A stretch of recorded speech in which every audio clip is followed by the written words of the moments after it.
we'll go through the stages of embryonic development just so that you have something to add to your studies over this long weekend. So embryonic development. Fertilization, remember, occurs in the uterine tubes, the fallopian, the oviduct, not in the uterus. This is a really good exam question because this is kind of important to know. I might star this so that I know that fertilization occurs in the uterine tube. Look at that, only 49 more to get right. The first cell that's made can be called the fertilized egg, the first stage of embryonic development, or the zygote. Fertilization occurring in the fallopian tubes. Remember that it's like this, that the fallopian tubes, if this is the uterus, these are the fallopian tubes and the ovaries are here, that there's the fimbriae at the ends of the fallopian tubes, but it's not just fimbriae at the ends, but there's fimbriae inside. So the fimbriae is helping to sweep the oocyte or the fertilized egg, the zygote, down and into the uterus. The zygote then, even though it's fertilized in the fallopian tubes, it will settle into the endometrium of the uterus.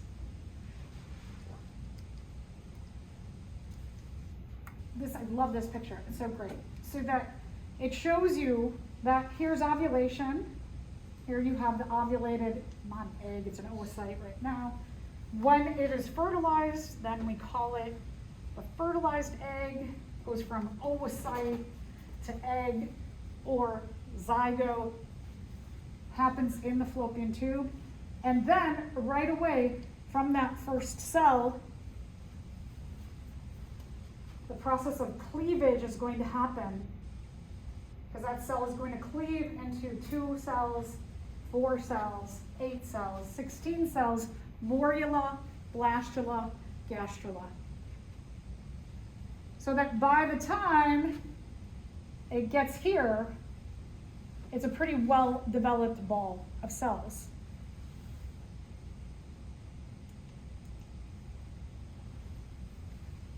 The process of going from 1 cell to 2 cell to 4 cell to 8 cells, that first couple weeks of development is also called cleavage because the cells cleave into 2, cleave into 4, cleave into 6.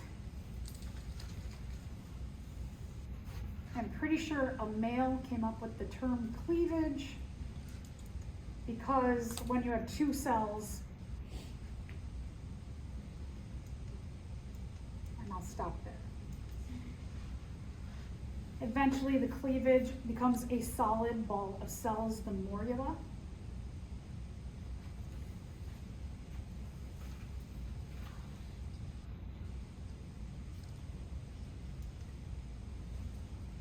Eventually the morula cells get smaller, more migration to the outside of that mass to become a hollow ball of cells called the blastula or blastocyst.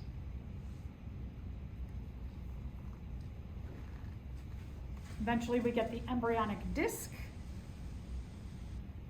and we'll talk about then the cells at this point.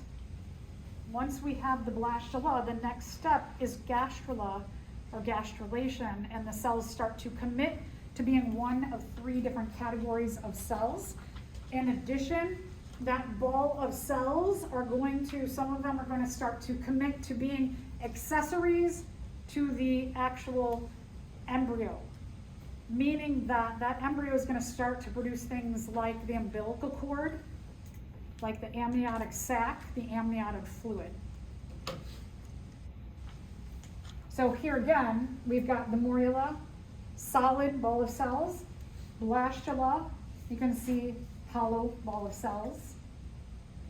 Gastrula, looks like a blastula that somebody poked their thumb into, or maybe like a Pac-Man if you turned it on the side. And then in gastrulation, the formation of the gastrula, what you see is that the cells start to develop into 3 different kinds of cells. The middle cells, the mesoderm, the inner cells, the endoderm, and the outer cells, the ectoderm. And I'm going to come back to that in 1 second. So this is what you have, the blastula. Again, you can see the colors of the 3 different kinds of cells that are going to go into gastrulation.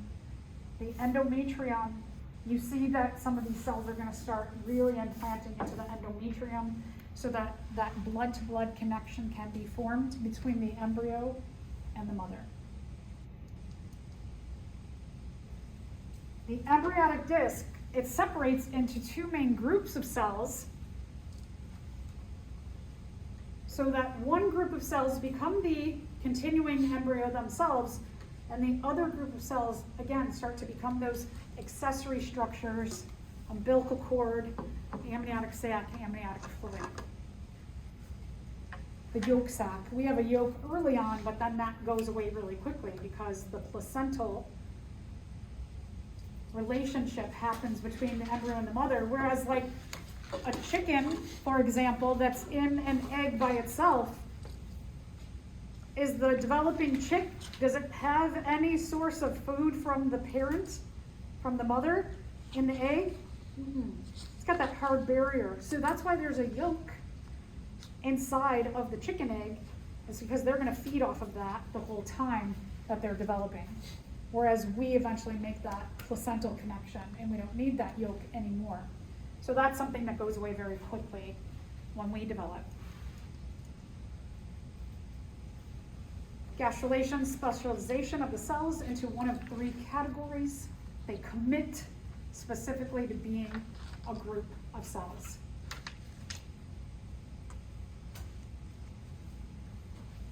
Gastrulation happens at the beginning of the 2nd week. End of the 2nd week. Beginning of the 3rd week is what I meant to say.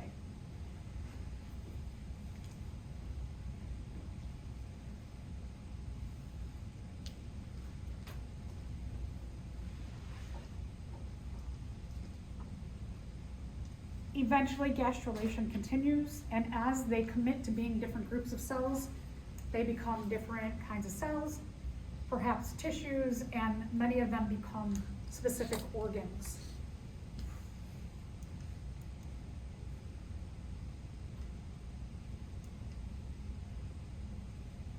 The layers of kinds of cells. So in this very simple description, this is what you really just need to know. You don't need to know every single kind of cell that's a possibility, but for the endoderm, often called the inner lining, endo is into that thumb poke of the gastrula that goes around, those cells that go around that thumb poke. Those are the endoderm, endo means into. They become things like the linings of important things like the digestive system and respiratory system, the liver and the pancreas. The ectoderm, those outer group of cells. They become the skin epidermis, hair, the inside of the nose and mouth, glands of the skin and nervous system.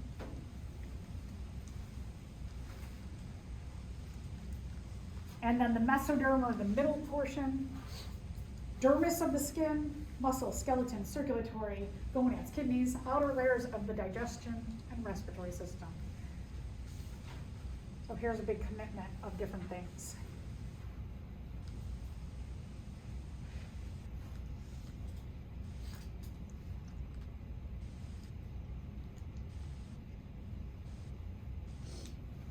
This I like because it shows you the days that at day 4, it's a morula. At about day 6, blastula phase. Day 10, late blastula. And then end of the 2nd week, beginning of the 3rd week, you have the gastrula. And just neat how quickly the cells can advance and develop into committing to different things. So pretty cool. Organogenesis follows gastrulation, and like beginning of genesis, organ making specific structures that many of the endoderm, mesoderm, ectoderm commit to being organs.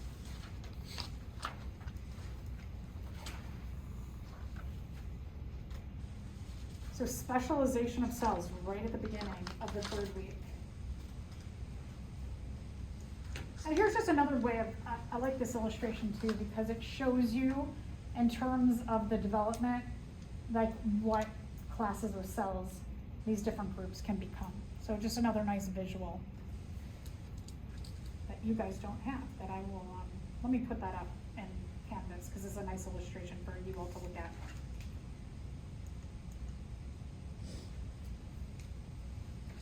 All right, I'm gonna stop, let's stop right there.